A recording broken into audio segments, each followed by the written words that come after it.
ঘুমটাটা যদি একটু খুলতে বলেন। হ্যাঁ হ্যাঁ, বলতেছি। মা, ঘুমটাটা একটু খোলো।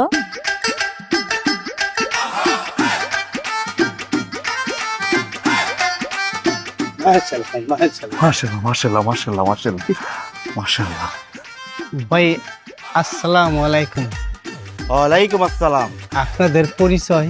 আমি মেয়ের বড় ভাই হামজা, সে মেয়ের স্বাস্থ্য ভাই রুস্তম। আসসালামু আলাইকুম, আমি পাত্র। ওয়ালাইকুম আসসালাম। শুভ কাজে আপনাদের হাতে লাঠি কেন? এটা আমাদের পূর্বপুরুষের ঐতিহ্য, এটা ছাড়া আমরা চলতে পারি না। যারা আমাদের সাথে মিথ্যে কথা বলে আর যারা প্রতারণা করে তাদের আমরা ছাড়ি না। তাদের কি কেউ জানেন? এই ডান্ডা মেরে ঠান্ডা করে দেবে। জি, আপনারা খুব ভালো মানুষ। সবই ঠিক আছে, তবে ভাইজান আপনি মেয়েদের মতো তো চুল বড় রাখছেন কে? জি, কি রেখেছি? মেয়েদের মতো চুল রাখছেন কেন? ও আচ্ছা, আসলে ওই পূর্বপুরুষ কবি ছিলেন তো, বংশ পরম্পরায় এটা পেয়েছি, চুল অটো বড় হয়ে যায়। তাই বলে লেডিস মার্কা চুল? তাছাড়া এটা আমার বলতে পারেন শখ। ছোটবেলা থেকেই এই চুলের প্রতি আমার একটা নেশা, মানে সুকেশী হব, এটা আমার স্বপ্ন, হবু বউর মতো। ঘটক সাহেব, মেয়ে আমার পছন্দ হয়েছে। কি যে বলো, ভালো করে আগে দেখে শুনে নাও। এই আমি অল্পতেই মানুষ চিনি।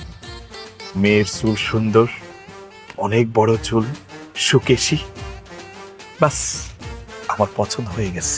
আপনি কথা বলেন, ফাইনাল করেন। ভাইজান, আমি নিজের মেয়ে বলে বলতেছি না, আমার মেয়ে কিন্তু লাখে একটা, রূপে গুণে অতুলনীয়, সমস্ত কাজ কাম একদম পারফেক্ট পারে। ভাবি, আমাদের ছেলে মেয়ে পছন্দ করছে, এখন বাকি যদি আপনাদের মতামতটা। আমার মেয়ের পছন্দ হইলেই আমার পছন্দ, আমাদের কোনো আপত্তি নাই। কিরে মা, ছেলে দেখে তোর পছন্দ হয়েছে? আলহামদুলিল্লাহ ভাই সাহেব, আমাদের কোনো আপত্তি নাই, আমরা রাজি। আলহামদুলিল্লাহ, তাহলে তো হয়ে গেল, কোনো টেনশন নাই, কোনো টেনশন নাই। তাহলে তো আমি আমার পছন্দের মেয়ে পাইয়া গেলাম।